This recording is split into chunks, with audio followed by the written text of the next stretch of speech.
Meanwhile, as the cleanup continues across New Jersey, questions about just how much more this infrastructure can take from Mother Nature. Big 11's Katie Corrado joining us now live in Hawthorne with more on what she's uncovered. Hi, Katie. Hi, Shirley. To give you a sense of how much flooding is really impacting some people here in Hawthorne, this is the third time that the owner of this property says that he has had to deal with his pavement buckling because of flooding in the last few years.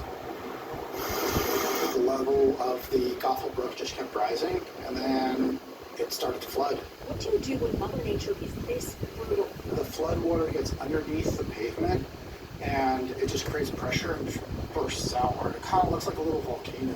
The owner of this private drive on Waggawa Road in Hawthorne will have to foot the bill to fix this. He says it started during Monday's flood and got worse Tuesday. Employee Pablo Corrado came to work Tuesday and thought someone was doing construction. And someone was Mother Nature. Somebody was working here, but it was not. In neighboring Patterson, The water pressure popped that manhole cover out of its place. And the street here on 21st Ave, it buckled. the city had to rescue 20 people Tuesday, mostly in their cars, but one woman was in a wheelchair. The ferocity of the storm ejected her from her wheelchair. She was essentially floating in the street. Like many municipalities across New Jersey, Mayor Andresea is faced with aging infrastructure. Patterson's sewer system is more than 100 years old and cannot keep up with more recent extreme weather. The federal government has to help us. Listen, there's money for wars that don't impact average residents.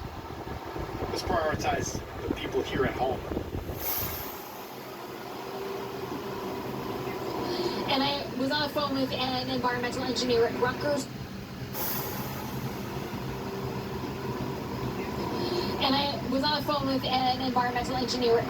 Earlier this afternoon who said that a lot of these sewer and drainage systems were built years ago when the climate was much different, and so the pipes were a lot more narrow, and now they need to be built larger. He said one of the ways to combat that is to look into green infrastructure projects like roof systems that collect rainwater so that you have less space for water to go. He also said that towns should consider separating their sewage and their drainage systems so that neither system is totally overwhelmed when you do experience these more intense flooding conditions. Reporting live in Hawthorne, New Jersey, I'm Katie Corrado, Pix 11 News. Yeah, it's a huge undertaking, but it needs to be done. Okay, Katie, thank you so much for that report. Well, a 17-year-old is dead